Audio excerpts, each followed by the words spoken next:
Hey, what's up guys, it's Bakes here and thank you for joining me for today's episode of my random horror reviews. Today's movie is one that was actually a first time watch. If you're familiar with my random horror reviews, I don't normally like to review a movie that is a first time watch. I find I do my best reviews after I've seen a movie at least a couple of times or a handful of times just because, I'm more familiar with the film, but every now and then I'll do a first time watch, and that's the case with this movie. It's a film from 1995. Today's movie is Lord of Illusions. I wasn't too familiar with this movie going into it. It's not like I knew zero about it, but I guess you could say as blind as you can be.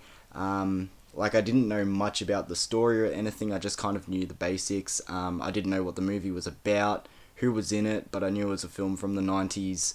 I knew the title, obviously. I knew that Clive Barker is sort of the name attached to this one, so that's pretty much all I knew about it, but went in sort of just expecting whatever came to me. So, as usual, before we get into my thoughts of this movie, we'll quickly go into the plot.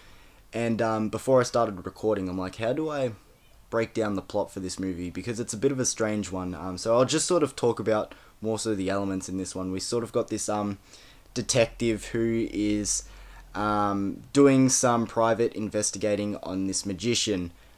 His name is what's his name in this movie? Philip Swan. Yeah, he's doing some private investigating for him, and then he starts to fall into this world of magic cults, and there's this mysterious leader of this cult who died years ago, but there's some shady shit going on. It's a really strange movie to try and break down, but I'll just sort of leave it there. So without delaying any longer, let's get into my thoughts of 1995's Lord of Illusions. So when this movie first starts out, I'm not going to lie, I was a little bit confused. The way it starts, it pretty much throws you right into the deep end, as in the introduction to this movie almost feels like it could be the third act. There's just so much going on, and it feels like there's so much lore that's been built in this universe, and you're just still trying to find your feet and find your bearings, and you're just like, okay, what the fuck is going on? And to be fair, as the movie goes on, it's a lot less complicated as what I've probably made it out to be so far. You think back on the start of the movie and you go, okay, that's why this was happening and blah blah blah. But as I said, it throws you right into the deep end. There's just so much going on. There's these characters, and they're having altercations with others, and you're like, what have I missed? And as I said, it's only 5-10 minutes into the movie, but it does build this universe where there's just so much lore and story that you feel like could be explored and everything, and that's very Clive Barker. That's not uncommon for him.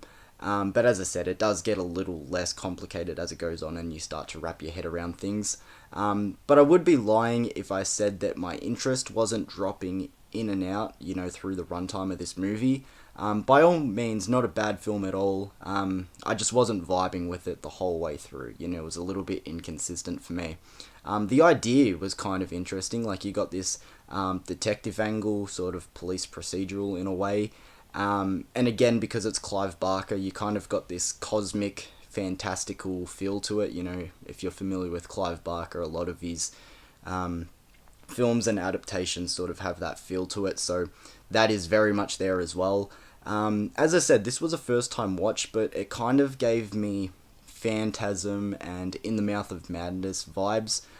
First of all, I am in a minority here. I'm not the biggest Phantasm fan, but as I said, the fantastical, whimsical elements in Phantasm felt very similar to Lord of Illusions. I am a big fan of In the Mouth of Madness. I think that's a great movie, and as I said, sort of this detective trying to figure out something going on, and he's falling into this fantastical world.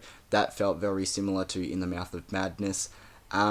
But I've said this many times on my channel before, these cosmic, trippy, kind of fantasy horror movies, they can be very hit and miss with me, so I feel like, again, that was sort of a situation with this film. So moving on from the story in this one and getting into some of the other elements, most of the CGI and visual effects in this movie aren't amazing. They probably just don't hold up from the 90s. There is one projector demon ghoul thing that's in one part of the movie that I actually thought was really cool looking. It reminded me very much of Ghostbusters and how they do their ghosts in those movies, like the original Ghostbuster films. But as usual, practical effects reigned supreme. The practical effects in this movie are really solid.